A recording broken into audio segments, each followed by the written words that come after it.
Hello, and welcome to a review of Oathbringer. Now, you may be thinking, I don't remember seeing it in a review for The Way of Kings or Words of Radiance, and that's because they don't exist. Somehow it didn't occur to me to review individual books on a book review channel. So we're jumping in on book 3 because honestly, Oathbringer had the most thoughts for me. You know, to TLDR my views of the first 2 books on rereading them. For anyone who hasn't been here before, I have read the Stormlight Archive to date, apart from Dawn Shard before. The cat has concurred with me if you heard that. But TLDR is that The Way of Kings was great. I gave it 5 stars on my first read. I gave it 4.5 stars on reread because it's still fantastic.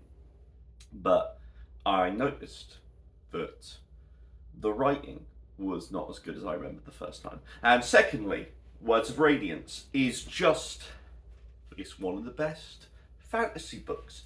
It was on number 4 on my top 10 fantasy books of all time. So evidently, I love it. And Oathbringer was the one I was looking forward to the most rereading because it's the one that I remembered the least about my experience reading it. I gave it 4.25 stars the first time round. It was the lowest rated out of the Stormlight books to date, excluding novellas because Edge Dancers bang average. Yes, I was looking forward to it. I was really looking forward to rereading it. So here we are.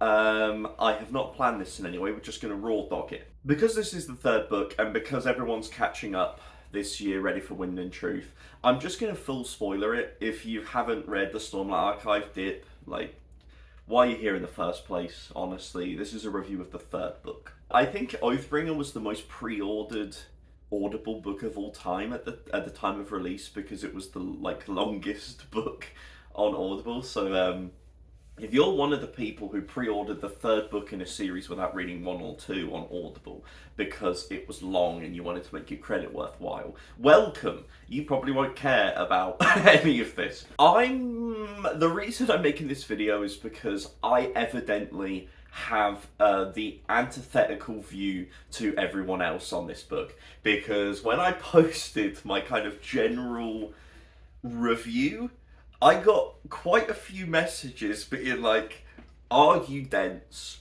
Are you stupid? I reject this. I reject you as a human being. Unfollow, unsubscribe, all that kind of jazz. It was all tongue-in-cheek, but it was funny. Like, it was the most kind of visceral since the last time I reviewed a Sanderson book less than 5 stars, honestly. So, how to explain this? The first 700 pages of this book are my favourite Stormlight Archive has ever been. I love the opening 700 pages of this book. And to give a kind of specifics on what I love, Kaladin going back home, everything there, meeting the Parshmen, having, like, with Ken and everything, the relationship that is developed there, I absolutely love. And I one of the reasons that Oathbringer is necessary, one reason it's integral to read this book in terms of viewing Stormlight Archive, is that it brings in the ethical questions around the Alethi being pieces of shit, the Alethi being genocidal, the Alethi being aggressors, the Alethi being all kinds of crazy shit. And Kaladin is the voice for the kind of questioning that the reader should be doing. And it's great. Like, I love his kind of back and forth when he's just like, I have to help these people. I can't not help these people. I know I'm meant to hate them. I know I'm meant to be on the opposite side, but this is literally impossible for me. And I'm like, yeah, thank goodness, Kaladin. And on the other side of it, I love Dalinar and his interactions with the other leaders of different places. This book expands the same way that Words of Radiance kind of allows Sanderson to take everything from Way of Kings and kind of be like, okay, here's more in terms of the world building of the magic system and everything like that. Oathbringer then allows that same expansion, but to kind of introduce the geopolitics of Roshar, which is just a funny statement. But it does allow that, and I love his interactions in terms of his communication with like Queen Fen and the cat. The cat's meowing for some reason. Queen Fen and like I love having the Prime from Azir. I just that it's probably the most Wheel of Time influence. This book has the most Wheel of Time influence to me. Spoilers for Wheel of Time up until whenever I've read it. Because you've kind of got like Kaladin's going on his Perrin book 4 arc. Is that book 4? Yeah. Like going back home. Dalinar is doing his kind of like Rand. Queen Fen is the most... The cat has bought me a toy, so I apologise that this is going to be thrown around throughout the review. But, yeah, Queen Fen is doing her best Swan Sanche impression, and I love all that. Like, because like, Swan is one of my favourite characters from Wheel of Time, so Queen Fen's it for me. She's awesome. And I really just love all the international geopolitics. I love Dalinar's kind of... It's the beautiful thing about this book is that I think it's the best executed flashbacks in terms of his journey, because it's so good to have... Like, it's just perfectly orchestrated. I know, I will throw it. And this is a cat. The cat plays fetch, okay? I really... This is proof, video proof, but... the fact that we get to see all of the different people like Taravangian and Queen Fen and all these people kind of be like, you're the Blackthorn. Like, why the fuck should I trust you? Taravangian, not so much, of course. But, like, all the other leaders, the Blackthorn accusations, etc. And at the same time, you have the actual demonstration of what it was like. And Sanderson does not hold back on what Dalinar has done, and it once again adds to the morality of the entire series. It questions so many things, and I think that's what I appreciate about the beginning of this book, especially, is that kind of the moral questioning in this book is so strong. So for me, those two elements in of themselves elevates this book massively. I loved reading the first 700 pages of the book. I was reading it very quickly as well. And I'll then describe that it's when we reach Kholinar. When we reach Kholinar, the pace hits a brick wall for me, and it never truly recovers. I know that's an audacious thing to say because people love the ending of this book, and trust me, I love parts of the ending, but it doesn't quite...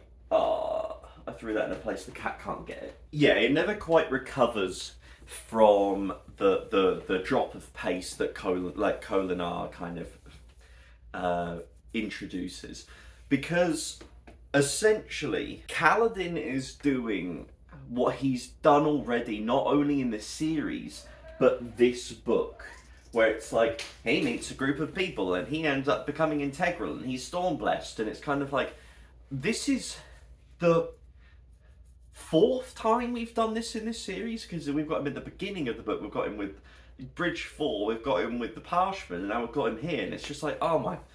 Okay, so I find that exceedingly dull. I as much as the payoff, I think, really works and is heartbreaking, the investment is not there. It's almost like Kaladin... it's almost like Sanderson, probably when he was planning it, was like, some of Bridge 4's going to die here.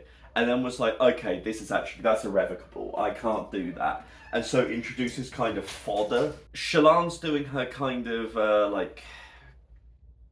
I don't know, like her Veil stuff, which on reread, I think it just...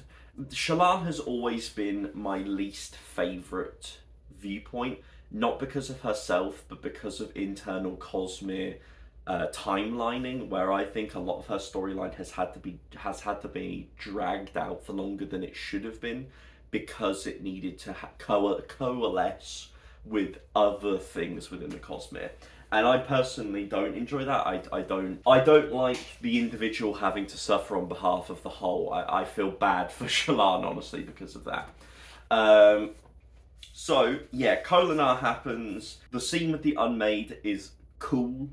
The with Sajara Nat, I don't know how to pronounce the name, and I do truly that scene where like Beard is being killed by like Ken, and all the different the people that he's met with in this book are killing each other, and he just breaks, and it is heartbreaking. And it is the perfect culmination to the themes that have been built up of the kind of moral questioning that this book has. And that's why I don't think the ending works for me as well as it should have. Because I think that Kolinar, for those characters, is the natural end point for me in terms of delivering the biggest emotional impact of the journey we've taken that book, and as a result, when you end up having Shadesmar not invested personally as well, we make that journey, and I'm just like, let's get going. It's very cool, very interesting to finally travel through Shadesmar, but it's almost like, I don't know, I think it needs more to make it more interesting. But instead it's kind of like, well, how do we get out of here? How do we make this feel like it means a lot, but how do we also get them out quick enough to be able to impact the finale? Whereas that's how I feel about it. I'm kind of like, this should have been the beginning of a different book, where it's like, this is the integral thing. We're trapped in Shadesmar, we need to get out. Rather than, this is a minor inconvenience at this point, and we just need to get out ready for the finale. So that's why that big chunk, about 300 pages, I'd say maybe 400, 350, massively impacts my enjoyment, because honestly, I'm just like, this is not bad, to say the least. I'm still invested. I still enjoy the reading experience, but compared to the heights we were at, I really dropped. And then we get to the finale, which I think if we had Kolinar, the culmination of Kolinar with Dalinar in Thalinar, so many R's, or Thalena, I don't know how to pronounce it, but that would have been a more impactful combination for me. Dalinar's fantastic. To bring it back, to go way further back in the book actually, Dalinar and Taravangian are my favourite in this book. Their conversations, the kind of conversations around morality that they have, the differing on the idea of what is necessary, that's so integral to their relationship and the wider discussion of this entire series, is brilliant. And I love every single one of those. I love Dalinar and Navani. I love everything about all of that. Dalinar in the finale, with his pain, with Evie, with him talking to Odium, all of that is fantastic. I think it's perfectly executed. If we were talking about that for the finale, absolutely I agree that it is fantastic and amazing. I think that Kaladin, in his kind of, I love the idea, it's like, you're not progressing this book, as in with this kind of progressionary fantasy. This ain't your time. This is time for someone else to step up. And I think that he needs that. And it's an emotional impact. It's emotionally resonating to have him kind of, the journey he goes on in that book is extremely difficult. I really apologise. If I watch this back and the cat makes it an unbearable experience, I'm going to be really disappointed. Yes, my problem with the finale is down to the writing and the amount of characters, because to me the ending works for Dalinar, Kaladin, Yasna and Renarin. I love Yasna and Renarin as well. The kind of idea of Renarin having like a corrupted Spren, and this the Yasna essentially like goading him away from feeling these negative thoughts and a kind of submission to the idea that he's evil, and kind of being like, we're family, we'll help each other type thing. Beautiful, fantastically executed. But the problem is that there's so many different storylines going on in that finale. You've got Zeth and you've got Lift. To me, my problem with you've also got Ash and Taln, I think it is. I don't remember off the top of my head. You've also got Shallan and Adolin. You've got a lot of people, and the issue is that for me, the people who matter and who have the best endings in terms of Dalinar, Kaladin, Yasna, Renarin, have the least amount of page count in the finale. And instead you've got a lot of Lift chasing someone, you've got a lot of Adolin kind of organising a defence, you've got a large percentage of the word count at the finale is given to the kind of easy descriptions of like a chase. And instead the really impactful bits do pack a punch, but they have to kind of battle with this this kind of, yes, I know, Kat, I agree.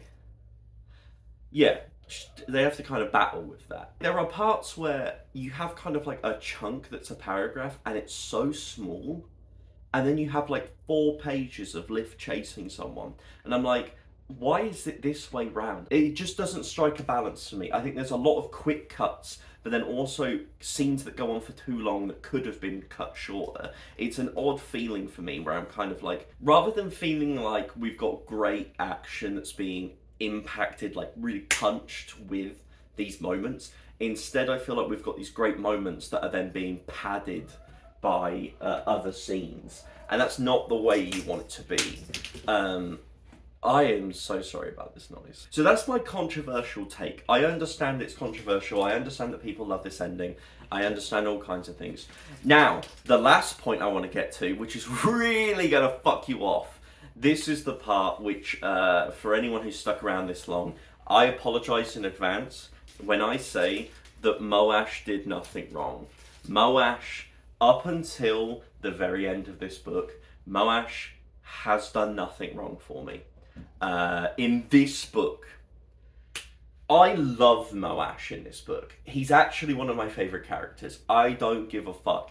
And this ties into my problem with the ending as well. Moash, when he becomes a slave again, and he is like, he stops the fighting where they're whipping like Ken and everyone, and he's just like, you can't do this. You can't become like us. This defeats the whole purpose. If you absorb who we are, then it's not worth fighting for. The same as the Spren being human representations, or like kind of anthropomorphic versions of concepts, and that you find Syl has this lack of moral spectrum, and she is not a morally just character.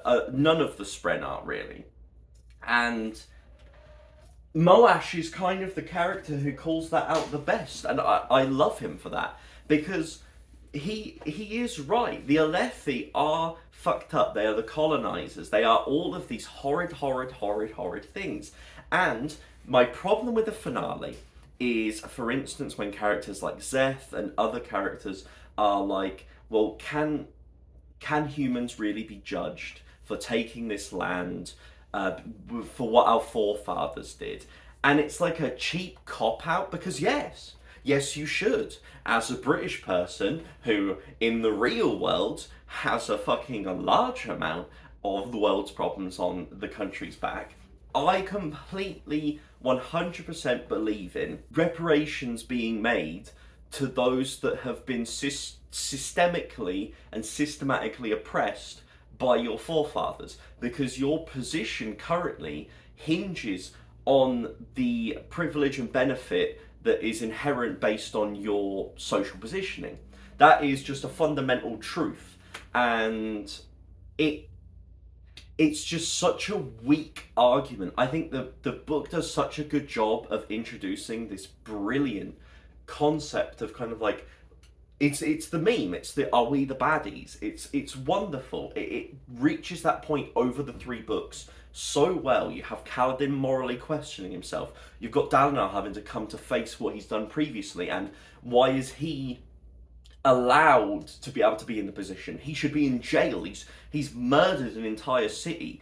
All of these things. You've got a race that Dalinar in the last book, when he can't get them to retreat and leave, he's like, we just need to get this genocide over with quickly. They are a warmongering people. They are horrid people. And to have the answer kind of be like patted at and be like, there, well, you know, who's to say? And it's like, you are the moral people. You are the leaders. You are responsible. We are following you as people who are gaining ideals. The whole point is that you're kind of going on a moral journey. And if your moral understanding at that point, when you've learned these truths, is to be like, hands up, can't really do anything. And it's like, that's not how it works. I dislike that. It's not that I don't understand, but I just personally don't resonate with every character kind of resigning to that at this point. And the final thing, which leads into this is kind of spoilers in terms of the in-between gap between book and three and four. I don't remember what happens at the beginning of Rhythm of War. I don't really remember I know that things get a lot more messy in terms of people working together, which I appreciate. But I don't remember a lot of the moral questions being addressed. And part of me is like, the gap, the time gap that exists between book 3 and 4 allows a kind of brushing under the rug of the moral questioning that's so good in Oathbringer. So that's why.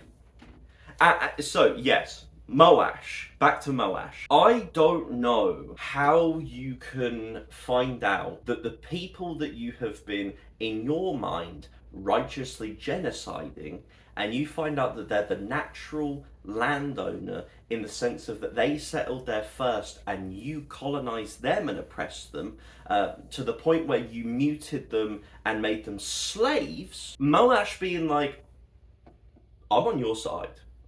These people are fucking sick.